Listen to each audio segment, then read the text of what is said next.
Hey everybody, my name is Jonathan Leger, and my path from cult survivor to crypto trader to Bitcoiner taught me what I needed to know about sound money and why the world desperately needs it. Today what we're going to talk about is a highly controversial aspect of Bitcoin called proof of work. Now, by the time we finish this video, you're going to understand that this should not be controversial at all. In fact, Bitcoin's proof of work mechanism is absolutely necessary. So let's talk about it.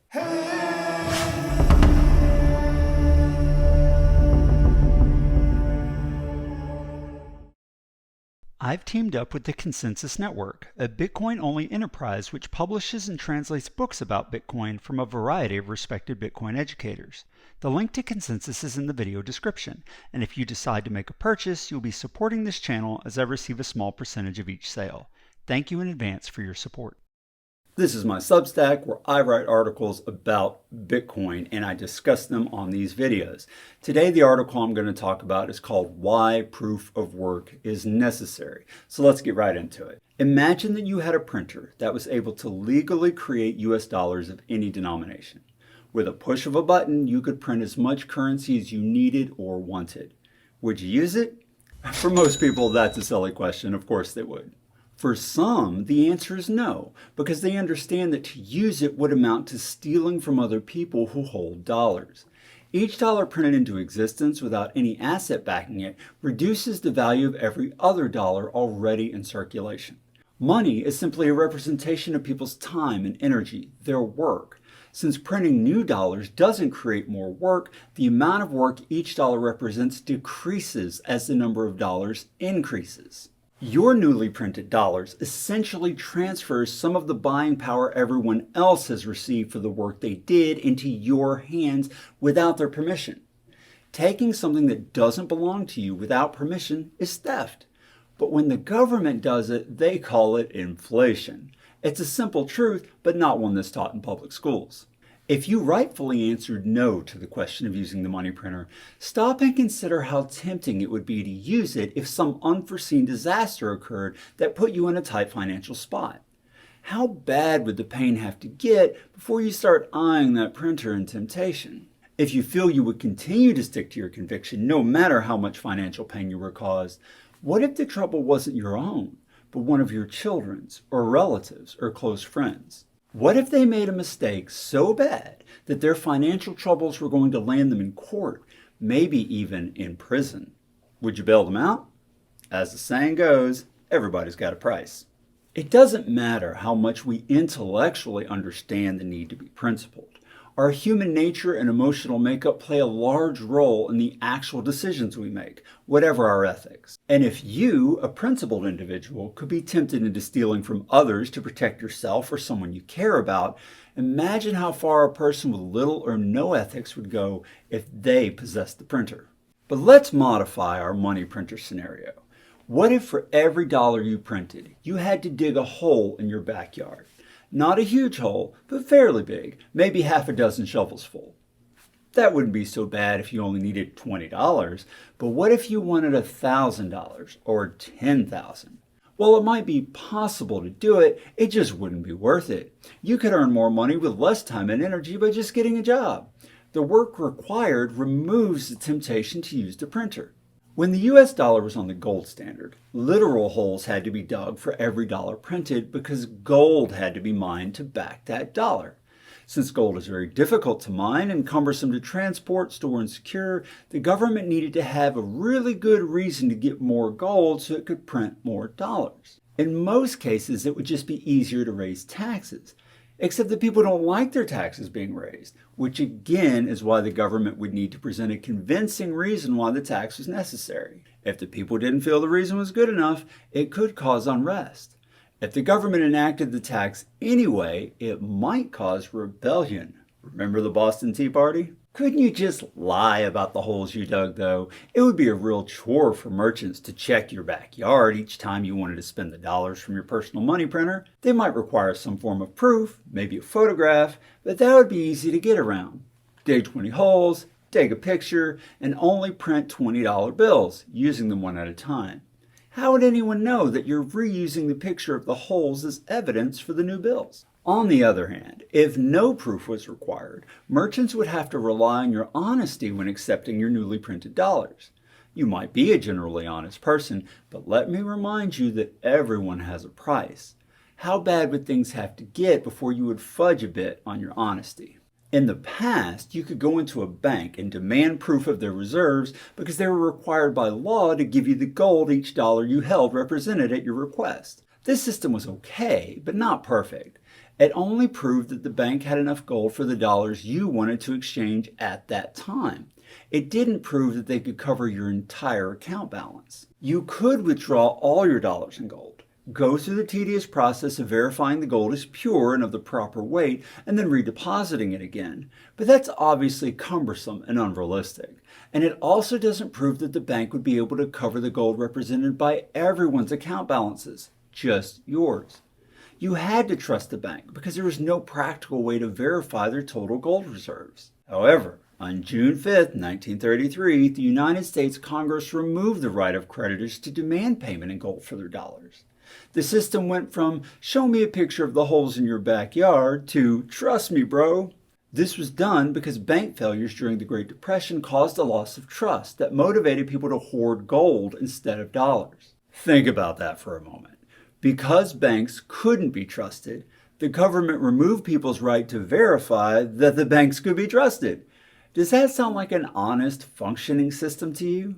In 1971, Richard Nixon signed an executive order that jettisoned even the myth that the United States had enough gold to back its dollars. Under that order, the dollar would no longer be backed by gold, even in theory.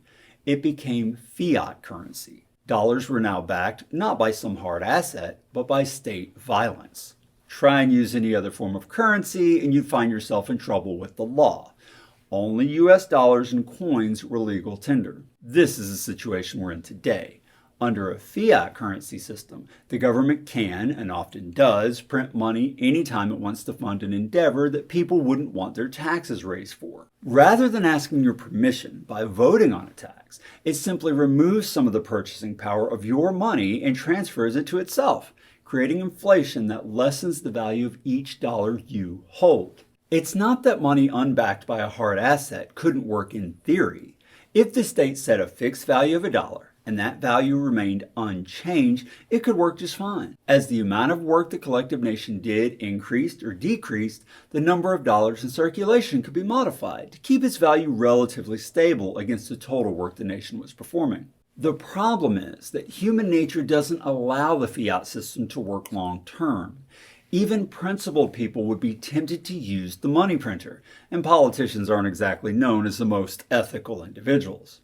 The reasons for that also go back to human nature, but that's outside the scope of this discussion. For money to be effective in practice, it must be backed by work. Gold fits the bill in some ways, which is why it was used in the past, but gold has problems. First, it's not easy to divide up for smaller payments. If you wanted to buy an item that only cost 50 cents, for example, measuring out the right amount of gold would be nearly impossible. As stated earlier, gold is also difficult to transport, store, and secure because of its weight. That makes it expensive to maintain, which required individuals to put their trust in banks for the storage of their personal wealth, sometimes with disastrous consequences. Gold is also difficult to transact with over long distances, particularly for international trade.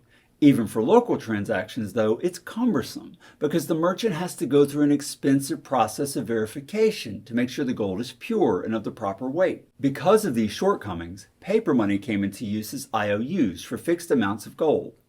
Paper was easily transported and exchanged, solving that problem, but it created the verification problem illustrated by the picture of the holes in the backyard. It was difficult to verify that the person handing you the IOU actually had access to the promised gold. Even if the IOU did represent gold in a bank that had enough to cover it, if economic circumstances caused the bank to fail, your IOU would be worthless. This is what happened during the Great Depression. Thousands of banks collapsed as people and institutions defaulted on loans made by those banks. Of course, Bitcoin fixes this. Bitcoin has all of gold's strengths and none of its weaknesses. Like gold, Bitcoin is mined, only on computers using a process called proof of work.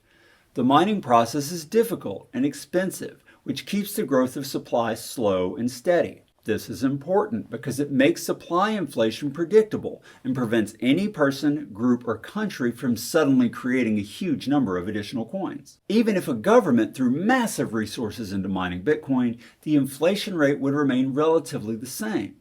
This is because Bitcoin automatically adjusts how difficult it is to mine based on how much people are trying to mine at any given time, called the hash rate. A government suddenly using thousands of computers to mine would cause the network to raise the difficulty of mining to keep its inflation rate constant. Bitcoin also has a maximum supply of 21 million coins.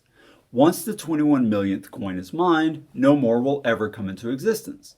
At that point, Bitcoin becomes deflationary rather than inflationary, at least if the world population is still growing at the time. The United Nations predicts that world population will peak around 2080 and then plateau or decline by 2100, and the last Bitcoin will be mined around 2140, so how that plays out remains to be seen. However, Bitcoin is deflationary in the sense that it allows people to see the deflationary benefits of technology.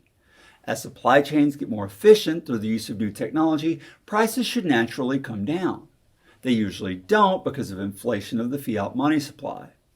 Only supply chains whose efficiency can outpace inflation, such as televisions and computers, will reflect a price decline. Bitcoin also solves the problem with gold not being easily divisible.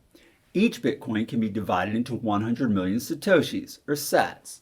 This is like a dollar being divisible into 100 cents, only Bitcoin can create much smaller denominations. The transactional issues of gold are also solved, since Bitcoin is digital money and can easily be sent over the internet to any destination in the world. Bitcoin is superior to gold in its security as well.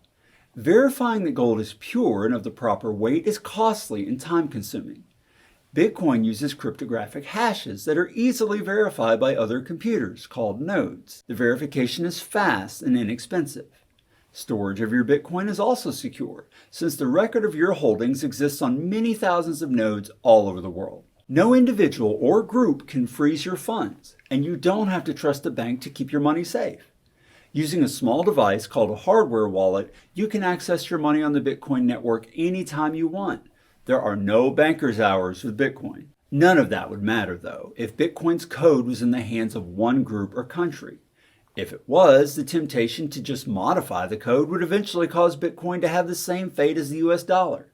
The dollar used to be sound, but changes in the laws eventually turned it into unsound fiat. Bitcoin solves this last problem by being decentralized. Because nodes are spread all over the world, if one person or group tries to change the code, the rest of the nodes will reject any transactions they try to make.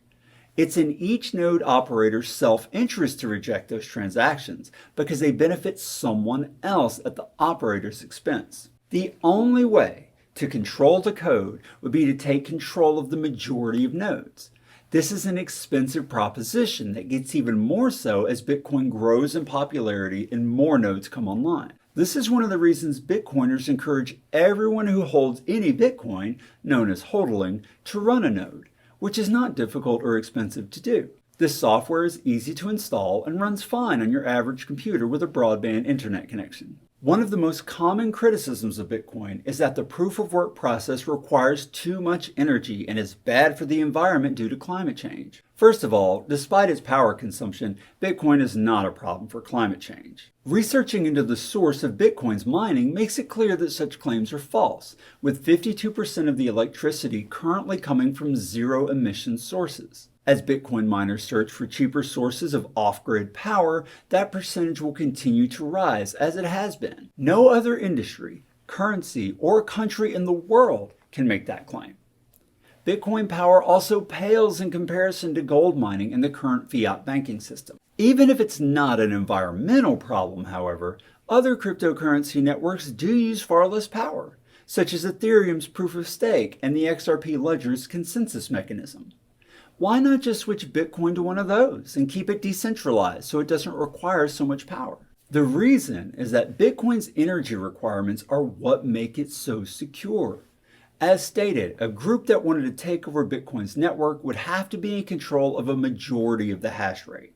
This would be very expensive, not just in monetary terms, but also in physical ones. The hardware, expertise, and electricity required to take over the Bitcoin network is extremely difficult to reproduce even now, and as the network grows, it only gets harder. Proof of stake, however, only requires buying up most of the current supply and staking it to take control.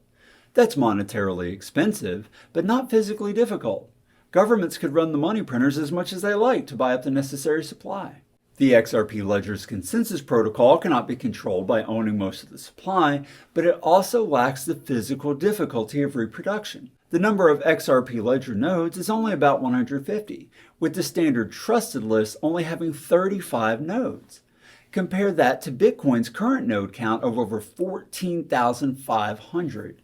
What would be more difficult to influence? Physical security is not the only reason proof of work is required, however. Money must also win over human psychology if people are going to put trust in its value. Gold illustrates this fact. In addition to the physical attributes that make gold scarce and long-lasting, it also became the default money for most nations because of its weight and physical beauty. Gold's attributes cause it to be perceived as valuable by humans, even though it has very limited real-world use outside of jewelry and a modest amount of use in certain electronics. Humans don't just admire beauty, though. They also admire power. People have been willing to use fiat currency despite it being printed out of thin air because it's backed by the power of the state. With a powerful nation behind the US dollar, it was, and still widely is, seen as being backed by something strong, something difficult to conquer. The US dollar may just be a flimsy piece of paper or digits on a screen, but many people trust it because they respect the power behind it. Bitcoin isn't backed by any state, nor can it rely on any state's power, which would defeat the purpose of it being decentralized. It is, however, backed by massive amounts of power in the form of electricity it took to mine it. This gives Bitcoin both the physical difficulty of reproduction and the perception of value. This perception matters, just like it matters with gold and the US dollar. Humans don't value things that are easy to produce, and they value the currencies of powerful nations more than that of weaker ones. Unlike other cryptocurrencies whose supplies were literally created out of thin air, the current supply of Bitcoin was not at all easy to produce. In order for a currency to be respected as global money, it has to pass these important physical and psychological bars. Bitcoin does, the others don't. All of these attributes make Bitcoin the perfect form of sound money because they remove the temptation of our imperfect human nature. Whatever our ethics, or lack thereof, no individual or group is capable of rigging the system to their own advantage. It's in everyone's self-interest to follow the rules, and being unable to change the rules keeps the network secure and fair. Unlike fiat, Bitcoin doesn't just work in theory, it works in practice. Because of human nature, all fiat currency is doomed to fail. Many have collapsed in the past, and all current fiat will also meet its end for the same reasons, even the US dollar. In fact, all the world's major economies are now in a fiat debt spiral, from which there is no escape. Bitcoin was built to solve this problem, and the time is fast approaching where the world will rely on it to do so. Well, that's all I have for you today. If you like this video, don't forget to click like, be sure to subscribe to my channel, and I will see you next time.